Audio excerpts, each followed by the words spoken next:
right? It's your beliefs, it's your values, it's your rules. We call that BVR.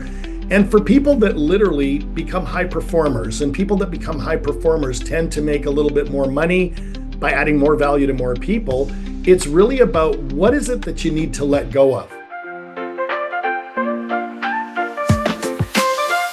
Welcome to Wealth Unfiltered, your go-to source for industry insights and wealth creation. Stay ahead of the curve with a thorough breakdown of market trends, financial developments, and the impact of current events on your wealth building strategy. We deliver the latest updates and essential insights into the financial world through expert interviews and detailed analysis. Hey everybody, welcome back to Wealth Unfiltered. This is the podcast where we give you strategies to help you build your wealth. Today's topic dives into what sets the ultra wealthy apart from the rest. We're talking about habits of a millionaire. So today I'm very excited to bring you not only my mentor, but very good friend. He is a world-class high-performance coach who has coached everyone from Fortune 500 executives to Olympians and some of the best performing people across all industries. I'm excited to welcome to the show my dear friend, Trevor McGregor. Hi. Oh, hello, Samantha. Thank you so much for having me on this show. I'm excited to be here with you. I am so excited. A little backstory is that Trevor has not only coached me and is changing my life, but he's changed many, many lives. He's changed lives of the people who own Viking Capital, all the way through many people in real estate. And like I mentioned, some people in the world of the Olympics, some people in the Fortune 500 world. I really feel like it's important to let people know what an impact that you've made and why you're the person who I really truly believe can offer some really great insight and some actionable strategies in order to help them build wealth and create the habits that millionaires have.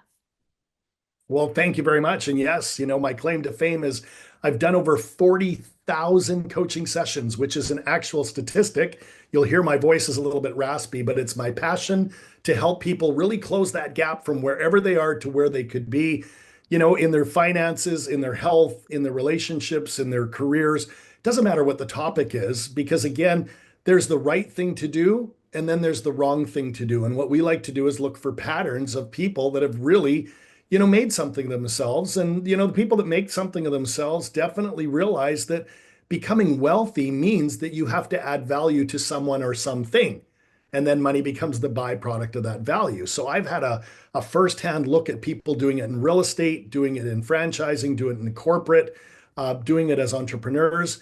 And it's really something that I love to do. And I'm probably going to do it for another 10, 20 years yet. Oh, I love it. I love your passion for it too, because it like comes out of your spirit and it's so contagious. So one of the things you mentioned value, and we want to bring value to our listeners. So I would say the first question that I have for you that to me might be one of the most impactful would be, what would be, in your opinion, the biggest mindset shift that you've seen from an average person to becoming a millionaire? Oh, such a great question, Samantha. And there's many ways I could take that, but really what we're talking about that separates, the boys from the men and the girls from the ladies is really, it all comes down to what you believe, right? It's your beliefs, it's your values, it's your rules. We call that BVR. And for people that literally become high performers, and people that become high performers tend to make a little bit more money by adding more value to more people, it's really about what is it that you need to let go of? What's a belief or what's a rule or what's a value or what's something from your past that has prevented you from stepping up and owning this at a higher level? And that's where we really get into a lot of, identity work. We get into what your parents taught you, your school teachers taught you, maybe what you learned in university or in college. And you've got to really ask yourself, with those people and those good intentions to really, teach you or to share with you what they thought was, the right way to do things. For a lot of people, that programming is from 20, 30, 50, 60 years ago. And that would be like trying to run a computer with old programming. If you tried to put that programming into one of today's supercomputers, it might not even turn on. And so what we want to do is uninstall anything that doesn't support who you are, what you're about, where you want to go, and install the new beliefs, the new values, and the new rules that will take you from here into the stratosphere. But does that make sense? Yeah, absolutely. What would be one way that we could help people to overcome one of those limiting beliefs? Yeah. Well, we all have limiting beliefs. So the first thing is to understand, don't make them good or bad or right or wrong. But I like to say, Samantha, let's get curious, right? Why do we have that belief? How long have we held on to that belief? Who gave us that belief? And the more intelligent questions you ask yourself, the more intelligent answers that you'll come up with. And then you can really decide. And when you think about to decide, or the Latin root of the word to decide means to deduce, that means to cut off from, right? So sometimes we got to cut off from something that doesn't serve us or something that might be someone else's belief that they tried to, put on us, like, money is the root of all evil, money doesn't grow on trees, rich people are greedy, to really ask one question, and that is that really true? Right. Right? I'll say it again. Is that really true? When we really, get to the other side of that, we can recreate a new belief about what money is or how we invest money, how we earn money.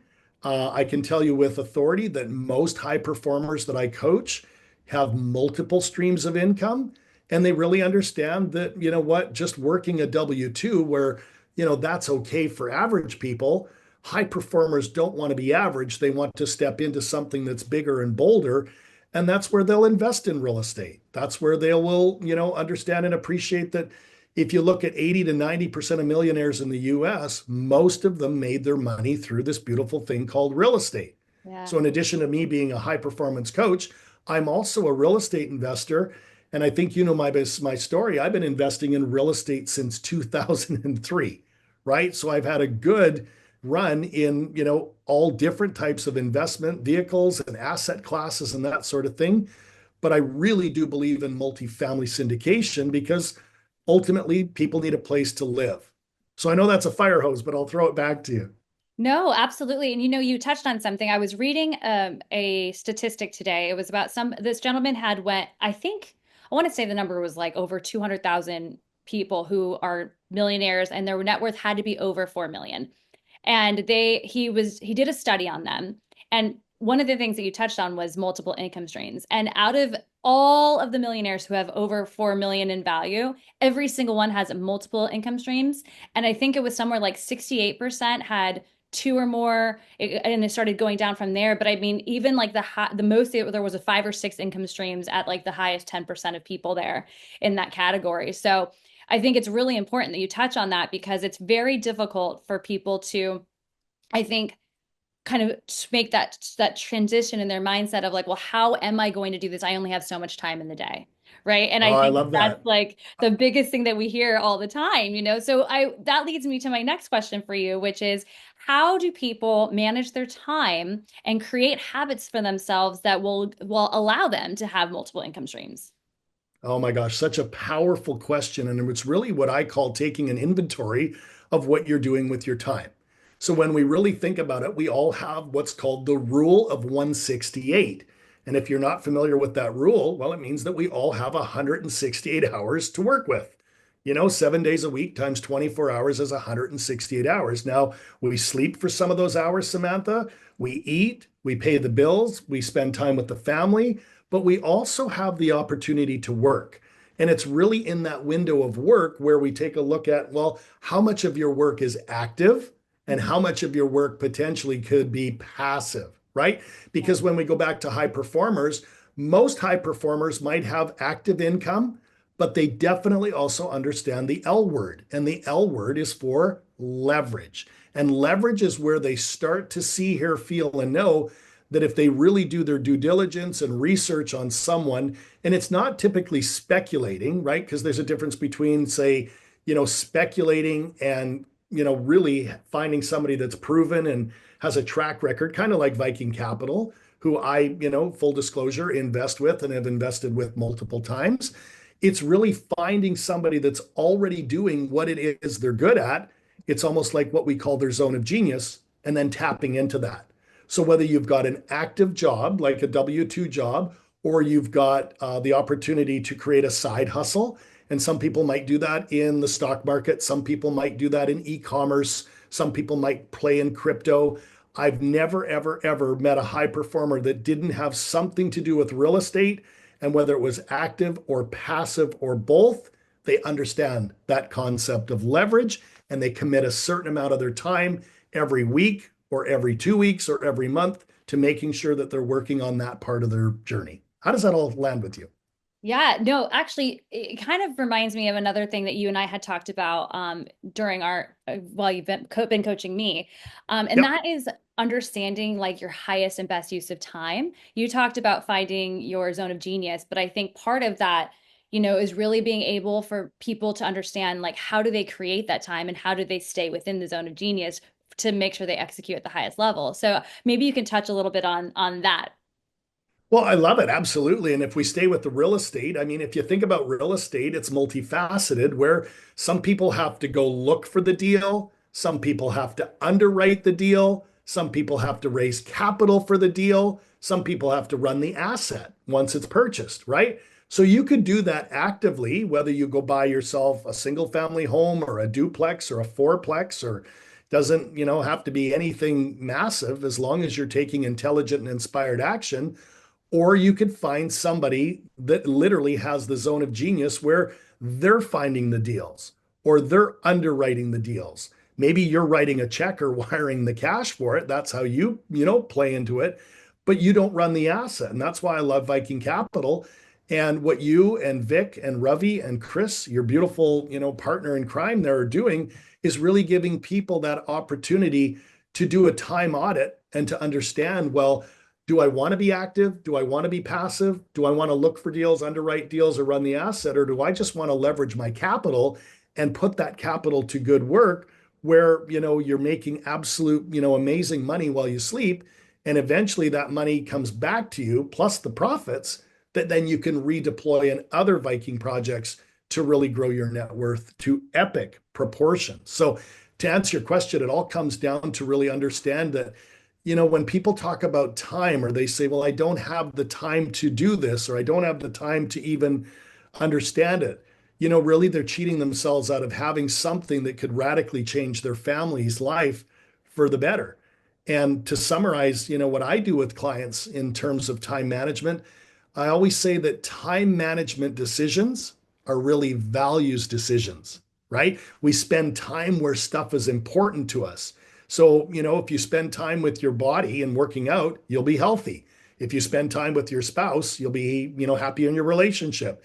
If you spend time with your kids, you'll raise great little human beings. But what are you doing to the financial category?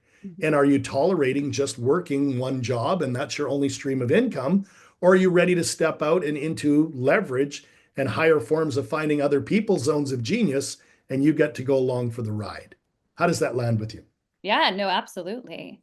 So one of the things that they, also talk about when you talk about a high performer, specifically someone who gets to become a millionaire or multimillionaire, is the differentiation of being driven and having motivation, and then the execution and discipline. So can you tell me a little bit about how important that is and how you've maybe helped people get to that point? Well, absolutely. And again, how you do anything is how you do everything. And I often will say that there are four things that really propel us to step up and into the best version of ourselves. And you know what they are, Samantha. They are your state, your story, your standards, and your strategy. So again, your state, your story, your standards, and your strategy are really the only four things that you need to take a look at to see where you're at and whether you're making them bigger, better, faster, stronger to take you to where you want to be. And to unpack all of them, you know that your state is your focus, right? And some people are focused on the economy is shrinking, there's craziness in what the government's doing or not doing, interest rates are too high. I'll just sit on the sidelines and wait till the dust settles and it's all over. And that's what they're focused on versus other people that really understand that you can make money in any market condition when you do the right thing in the right order at the right times for the right reasons and with the right people, aka Viking Capital. So ultimately, you have to choose whether you want to be on this side of the line in terms of contracting in your focus, or if you want to stay on this side of the line, which is really expanding your focus and what's possible. So before I go to story, does that one make sense in terms of how to make that, first part of the transition, understand where your focus is? Yes, absolutely. You bet. The second thing, and this is the one I love the most, is really your story. And your story is whatever you tell yourself to be true. And it's also an extension of your identity, right? And right now, Samantha, most people in America are feeling like victims to what's going on versus stepping out of that and into being what we call a victor on your way to victory, right? There's still people doing deals. There's still people investing in apartment buildings. There's still banks lending. But sometimes you got to tell yourself and write the story to win rather than write the story to either stay stuck or stay contracted. And I find that high performers are really the people that will absolutely define their identity in stronger terms and not just live in the past or the present, but also step into what we call their future self. And the future self is that person that you're becoming. And if you could go out 2 or 3 or 5 years, which is going to happen. I mean, think about it. When we're recording this in 2025, think of how quickly the last 5 years have really gone. Right. Well, what about the next 5 years? Are you going to arrive being the person you want to be in 2030? And 2030 sounds like a long way away, but I can assure you it's going to come for all of us fairly quickly. So if we really go back and we adjust our state, which is our focus, and then we rewrite our story, those are the first two S words. So before we go to 3 and 4, what do you think of that one? No, absolutely. I wholeheartedly agree with you. You bet. So if we start adjusting our state, which is number one, our story, which is number two, the third one that high performers do, Samantha, and you know this because you're a high performer, and so is Chris, is really what are your standards, right? And the standard is really almost like a benchmark for how you're showing up, right? And some people, and I always say this, you get what you tolerate. But when would now be a good time to get crystal clear on what you will no longer tolerate and what you really truly want to step into and move towards? And it's really about what we call raising the floor. And raising the floor is really not allowing yourself to settle back into homeostasis or the path of least resistance or being comfortable, because it's time to get comfortable being uncomfortable, to raise your standards even by 10, 15, 20, 30% and take yourself to new heights. So those first three S's are really where we do a lot of the mental work in terms of the psychology on where's your state, where's your story, and where's your standards. And before we move to the fourth and final one, any thought to you commenting on how you've even raised your standards in the time that we've been working together? Oh yeah, no, I think that you can attest to I've made a lot of changes and really had to take a deep look within, understanding my why, getting myself in all those different places. I think I've always executed at a high level and I couldn't even imagine that I could go higher until I started working with you. Thank you very much. And I give you full credit because not only are you doing the work, but you're taking other people with you, right? And a high tide lifts all boats.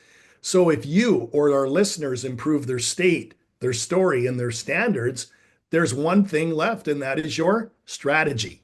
And your strategy is basically having a roadmap, a recipe, a blueprint, or a GPS that takes you from where you are to where you truly want to be.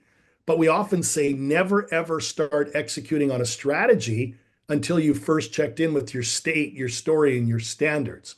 So before I go into that a little bit deeper, any thoughts or comments as to how important all four of these things are for high performers to really step into? No, I think that you're doing great. And I'm so excited about this for our listeners. I think you're adding so much value. Yeah. And what's great about us leaning into the fourth one is there's really only a handful of things that you really need to do to really execute on a great strategy. And if we stay in the vein of buying real estate or maybe, investing in rental properties, hopefully multifamily syndication or some other asset class that you feel you really believe in and there's a future in, there's really 7 key things that you need to really do. And if you want to write all these down, this is the order to do them in. Because strategy is really where you know your result or your outcome.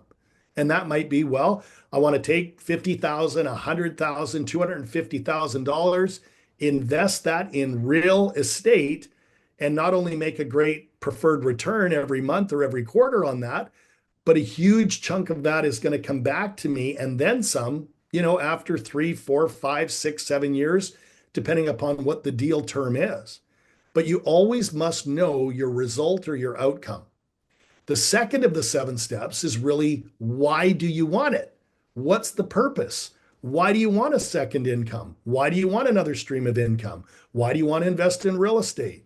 When you really think about it, the why is the rocket fuel of the juice that gets us to step up and do it, right? So once you know what do you want, which is step one, why you want it, which is step two, then we go to the third step. And Samantha, this is the fun step called the map, or the massive action plan, where you start looking at different markets, or you start looking at different operators, or you start looking at different real estate companies, depending upon whatever it is that's going to take you from where you are to where you want to be. So what high performers do is they don't just create one or two or three things.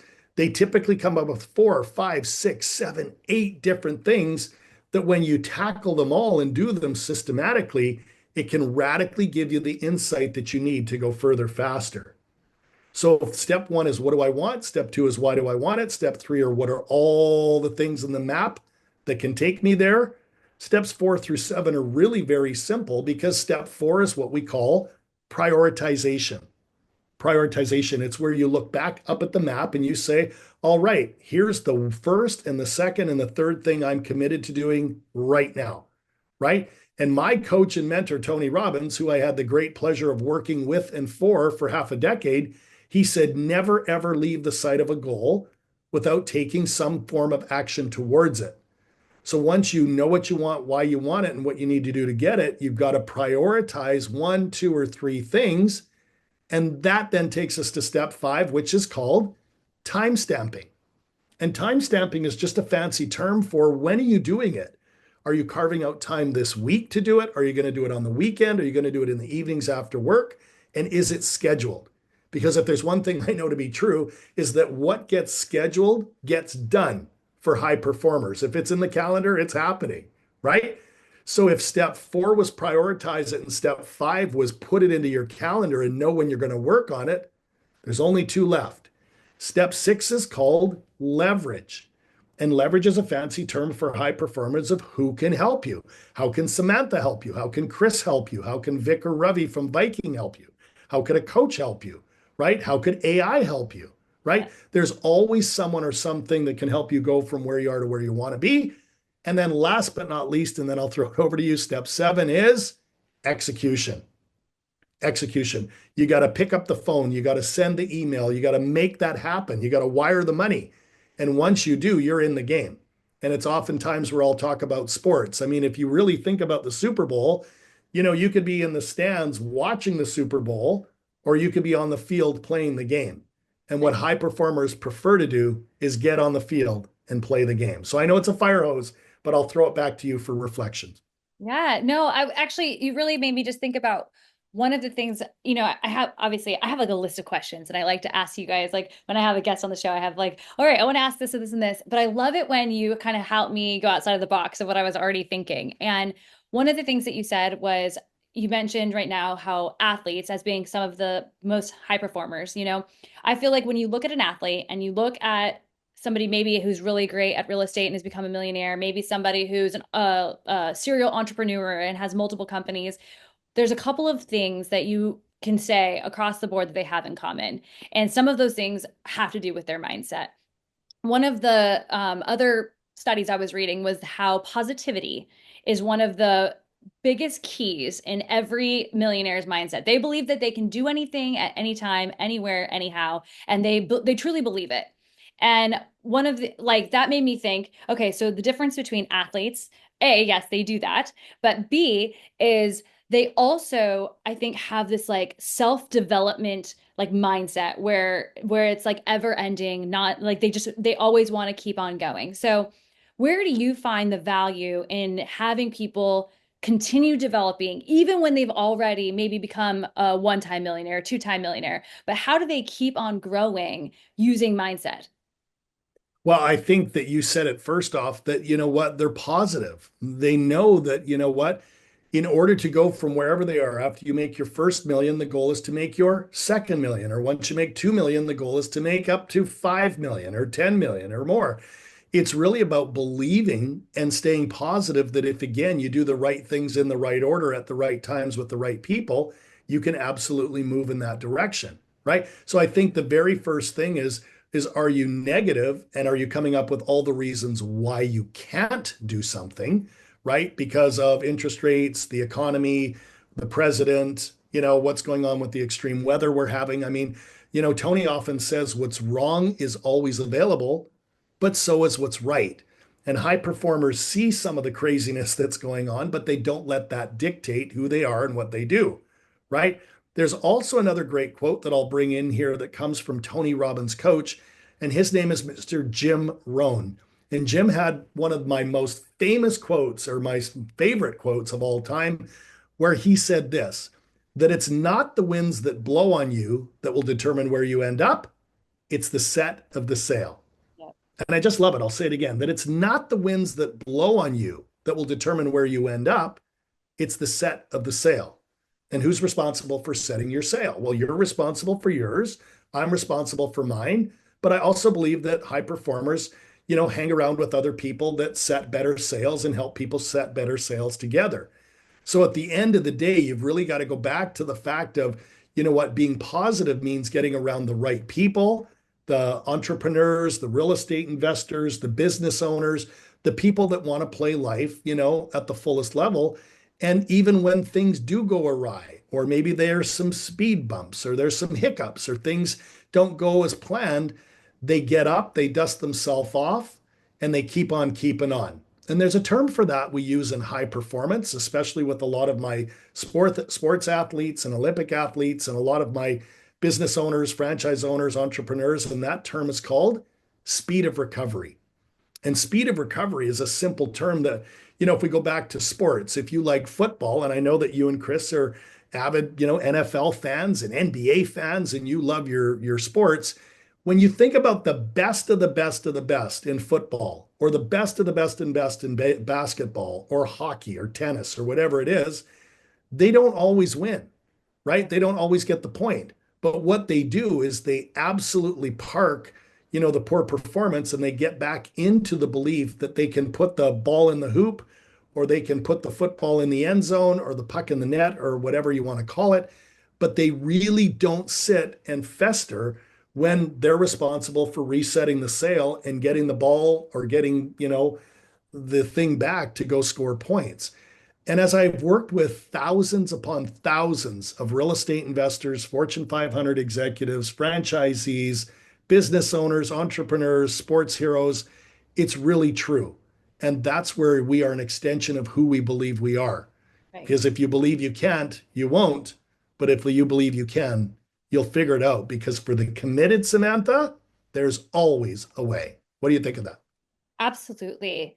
No, I think it's also super interesting that, only about 25% of people who are millionaires are not self-made, that money was given to them, right? So I think that speaks volumes to the fact that everyone has a different background. Everybody has a different why. Everybody has different circumstances that have gotten to them to where they are. But then you come back to these common factors, these common habits, these common routines, the mindset piece, and I think that it's actually really encouraging as somebody who I'm on my path there and I'm working through so many different factors to get myself to my absolute highest potential and reach, all these different goals that we keep putting in place for me. And I can say that I've started connecting the dots, right? Like all the things that I have in common with these other people. And I may not have gotten some of the other places yet, but I'm strategically using those things and shifting my mindset.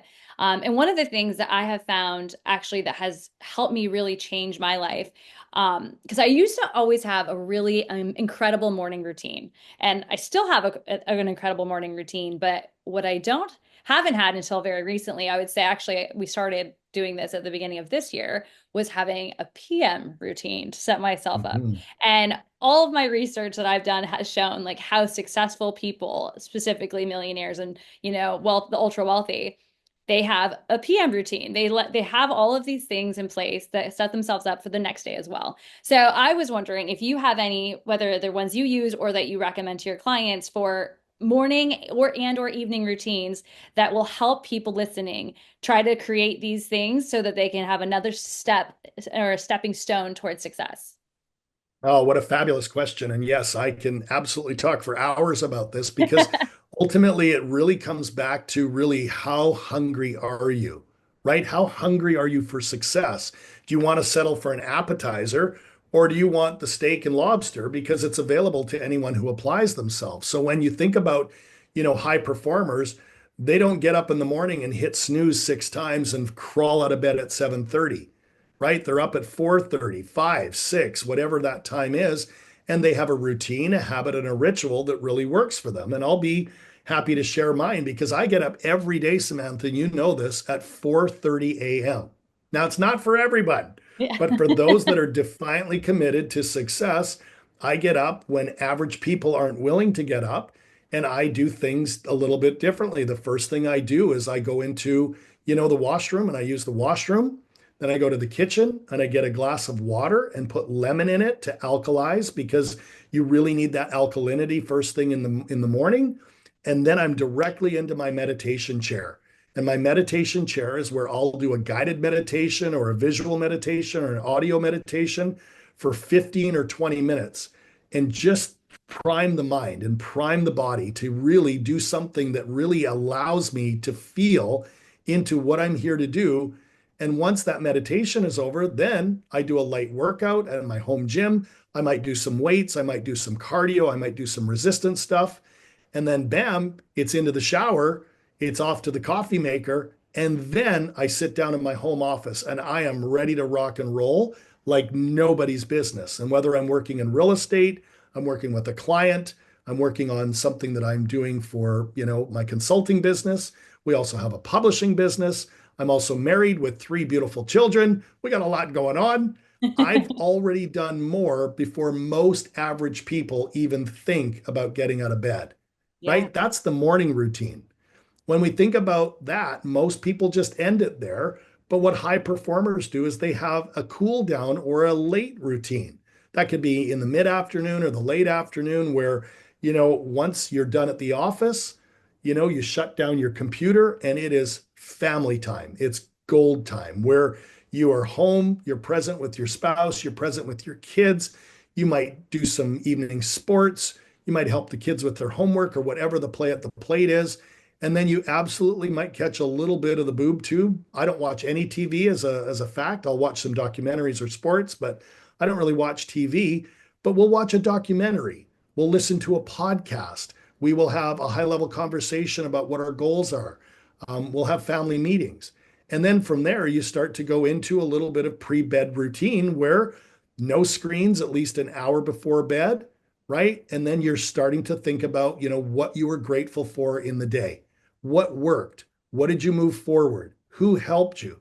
And when you have a little bit of attitude for gratitude as you do your cool down and you're getting ready for bed, there's nothing that feels better than going to bed next to your spouse and knowing your kids are tucked in than really knowing that you put it out all on the field that day. And then guess what? You get up the next morning and you rinse and repeat. And what's really cool about this process is I don't just do it 5 days a week. I do it 7 days a week. Doesn't matter if it's a Saturday, doesn't matter if it's a Sunday, doesn't matter if it's a public holiday. I've conditioned my mind and body to get up early. And it's an extension of my identity as a high performer that I'm willing to do it 7 days a week because that's how defiantly committed I am to living my best life. So, what do you think of all of that? I am a testament to that because I can tell you, starting my nightly routine and setting myself up, since working with you, even having more time, I've always been somebody who's like very positive and grateful for my life, but having like the continuous constant momentum all day long of small moments and being grateful and then ending my day with it, I can tell you has been a complete help and mind shift to even the days that are hard days. I mean, we all have hard days. I'm sure you can also say Yes. that it's not always easy for you, but I think that it's helped me to be able to have a stronger foundation and a stronger relationship with my partner and just to have like the the readiness for the next day. And I'm so grateful for it. I'm grateful to you, and I'm grateful for being able to have that kind of mindset shift. It's very easy, like you kind of talked about, to see the bad in things, but like you said, there's always the good that comes and is available to you as well. Well, Um, I'll stack on that even yeah, more because what I would, honor you and Chris with and how you show up for yourselves and each other is really understanding that, gratitude is the ultimate, state of receivership. That is, if we want more goodness in our life, we got to be grateful. And I used to remember this from Tony. He'd say, if you're going to be grateful for all the good in your life, could you also be grateful for those challenging times? Because that's where we learn, that's where we grow, that's where we build the muscle, yeah, right? And I'm a big believer, and you know this because we practice something called the law of polarity. Now, if the listener isn't familiar with the law of polarity, it just means that, everything on the planet has a polar opposite. When you think about it, just like you can't have day without night, you can't have black without white, you can't have masculine energy without feminine energy, you can't have the North Pole without the South Pole, and therefore you can't have good days without there being some not so good days, right. right? You can't have a wonderful, time with your children without your children testing you from time to time. And we've certainly compared notes on that, right? With 9-year olds in each of our respective households. Yeah. My point to all of this is I don't get too high when things are good, and I don't get too low when things are not good. I'm kind of that steady Eddie that embraces it all, knowing that I'm here to learn, to laugh, to love, to share, to grow, and to help my clients and everyone around me do the same. And whether it's, me going up the mountain and it's a great day or me sliding down the mountain on my butt and going into the valley, I really do believe that it's all meant to happen because it's making me bigger, better, faster, stronger. And I've always said that every problem is a problem of perspective. And sometimes we get different perspectives, but I do believe that God doesn't waste the pain. That even when we go through tough times or we go through a lean year or we don't have it the way we want it, we're learning and we're growing so that the next time we have the opportunity to deploy, ourselves, our capital, our talents, and whatever that is, we've got more, to really pour out. And, I know that you live your life the same way, but is that true or true for you as well? Oh, absolutely.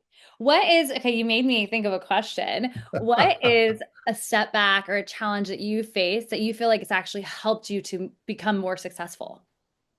Well, now we're going deep, Samantha. And again, I think you know a little bit of my story, but I've achieved some phenomenal success, but boy, have I ever failed as well. And ultimately, I'm going to be transparent here and just let the listeners know that I've made money and I've lost money. I've had successful businesses and I've had to close businesses. I've been successful in marriage and I've also been divorced. I literally had to endure my mom getting cancer, my dad getting Parkinson's. My best friend, a business partner of mine, we bought our first rental property together. He went in for elective surgery into the hospital and died 3 days later and never came out. And the worst part is my wife and I have even had to bury one of our own children. We've lost a child. And I don't wish that on anyone because that was the biggest painful experience I think I'll ever endure or will ever endure. And Lisa, the same thing, my wife. But I'm telling you, I'm still standing. And it really wasn't that I had to go through all of those things that was important. It's who I became as I navigated it and came out the other side. And I always believed in this quote from Think and Grow Rich that adversity brings with it the seed of opportunity. And I didn't understand it at the time, but looking back and saying, my God, I've been through the ups and the downs of all of these different things in life. And now I'm in my early 50s helping other people navigate things in their life. There's very little that I can't speak to, or very little that I can't coach and mentor around, where we're a resilient species. And, not so good things are going to happen, but it's my job to help people get up, dust themselves off, and keep on keeping on, just like I've done. And just like my coaches have helped me, because as you know, I've poured hundreds and hundreds and hundreds of thousands of dollars into my coaching, mentors, teachers, trainers, facilitators, people to help me navigate everything I've been through. But the ROI on that is truly infinite because now I use that to make my life better, my family's life better, and all of my beautiful people, that I support around the world. So I any think thoughts or comments to all of that? yeah. Well, first of all, I'm sorry because I know that that is a lot to, like you said, that you've gone through. And I think that much of what you said is relatable to people. I know that there's a million people out there who've gone through similar things. I know I have. And I just, that pain and the things that you go through, like obviously you said makes you stronger, but I don't wish that on anybody. And I am No. sorry, for that for you. I do agree wholeheartedly though that in that adversity, especially because you can't see it. Like right then, it's like the clouds are too dark and you can't see the light. But when you do and you can get to the other side, I think it does change your perspective and it creates, opportunity for you to be prepared for the next time if something like that were to happen again. It also helps you to help other people. I think that's something that's beautiful about what you do and what I want to do. I think that we're able to help guide people and to help them through moments where you don't know what's coming next. And if you haven't lived it yet, having another person who has is I think instrumental into your success or being able to get past things that feel very heavy. So I thank you Yeah. very much for sharing that. Yeah, and I'll stack on that because I found, Samantha, that the lower the lows, the higher the highs, Yeah. right? And that God doesn't waste the pain, and that we might not like what's going on in our reality, but this too shall pass, right? Or we will get beyond it, or we'll have to reinvent ourselves, or we'll have to move forward. And sometimes it's in your career, sometimes it's in your finances, sometimes it's in your health, sometimes it's in your relationships, sometimes it's in your parenting. A lot of us are dealing with aging parents. I mean, we got a lot going on, but ultimately it all comes back to you're not just interested in figuring it out. You're not even committed to figuring it out and moving forward. You're what I call defiantly committed because that's how high performers play. Just like we go back to the best professional athletes. You look at Tom Brady, you look at LeBron James, you look at Tiger Woods, you look at, Ovechkin or Sidney Crosby or Wayne Gretzky, pick your sport. Maybe tennis is your thing. When you look at the best of the best of the best, they're also humans and they've been through horrific things, but they don't let that stop them. They get up, they dust themselves off, and they keep on keeping on. Yeah. One of the things that, it also made me think of was how coaching or development, whether you're, a player or you're just a high performer, the reinvestment into yourself.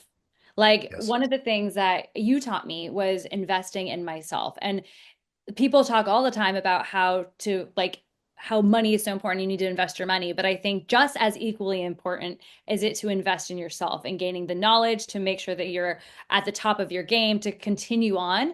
I I see so many people who are like, where do I start? What do I do? And I think that a lot of times they're not that love for learning and growing isn't as developed as it should be. And they need to focus more on that piece. There are going to be people who don't have the financial means to do something this moment, but that will later. And the first thing Mhm. that they could do is start that development journey. There's free podcasts just like this one. There's ways to Yes. listen, there's ways to grow. And I think that it's so easy to just say, I don't have the resources, right? And I think that you've made it very clear to me and helped me see that as well, is that it's about being resourceful and taking advantage of the resources you can. So I don't know if you have anything you want to stack on that. Absolutely, absolutely, and I love that. And you're bringing up that old quote that Tony taught me, Tony Robbins, and he's just turned 65 years old. He's been doing his great work around this planet for a long time. But he had this great quote that said, "It's never a matter of resources; it's a matter of resourcefulness." Right, and it's absolutely true. There are libraries still in cities. There are books, there are audiobooks, there are amazing podcasts like yours, and I salute you and Chris for what you're doing. There are meetups, there are real estate action groups, there are basically anything that you've ever wanted is available to you. And we have this little thing called the internet for you to find it, right? That alone is a game changer from when I grew up and we didn't have the internet. So my saying is that it's never a matter of resources, it's a matter of resourcefulness. And you don't have to figure it all out, but you got to take what we call the next logical step. If you're stuck in your career, in your finances, in your health, or in your relationships, what are you going to do about it? And you don't need to see all 10 steps. You just need to go find a resource and take the first or second step. Because guess what happens when you go up step one and two? It reveals to you steps 3 and 4. And when you go up step 3 and 4, guess what? 5 and 6 will be revealed unto you, and 7, 8, and 9, 10, and 11, 12. And then you find yourself in a completely different place with a completely different outlook and a completely different view of what's possible. Does that resonate with you? Oh, absolutely. Yeah. No, You it does. bet. Um, And that's what I love about you as a coach, a speaker, a podcaster, a real estate investor, a mother. I mean, you wear so many hats and there's so many things that are going on, but you have this insatiable appetite to soak up as much as you can so that it gives you an opportunity to use it in your life, but also, share it with other people. And for that, I applaud you. Thank you. No, I'm so grateful that you say that about me, such kind words. And I really do try to make sure that I'm like giving. As much as I love to like soak things in, I also like to give. And I'm really grateful for you to come on the show and help our listeners and to offer us the ability to have some really incredible free coaching through this podcast. I think that I'd like to wrap things up. I know your time is valuable, but I would like to know if you have one thing, whether it's a piece of advice or maybe it's a mistake to avoid, something that you want to offer our listeners as like your final goodbye. Yeah, well, thank you, Samantha. And it's great to be on the show. And I am just blessed to be here with you. And I really feel that we've added some value to the listener.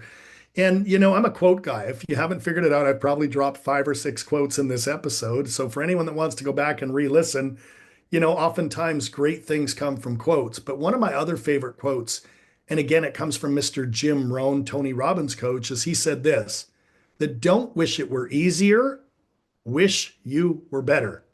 Right. And I just love that one. He says, don't wish it were easier, wish you were better. And who can get better? You can get better. I can get better. But I have a core belief that we can all get better together.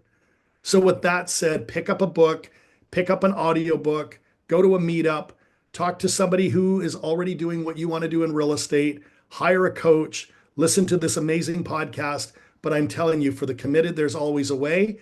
And the future is friendly for anyone that's defiantly committed to going after it. I love it.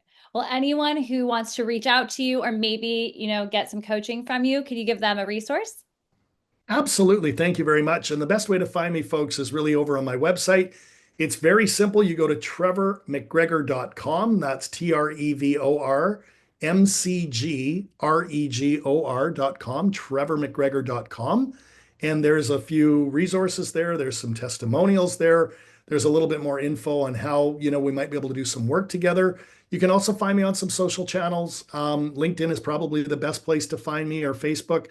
But again, I really do believe in personal growth. I really do believe in surrounding yourself with like-minded people. And I really do believe in believing that the best is yet to come. I love it. Well, thank you very much for your time, Trevor. As always, it's nice to see you. And I look forward to seeing you later this week for my coaching. Absolutely can't wait. And thanks again for having me on the show. An awesome job. Keep up the great work.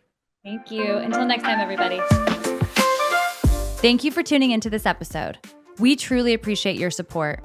Don't forget to subscribe, leave us a review, and share the podcast with your friends. Until next time.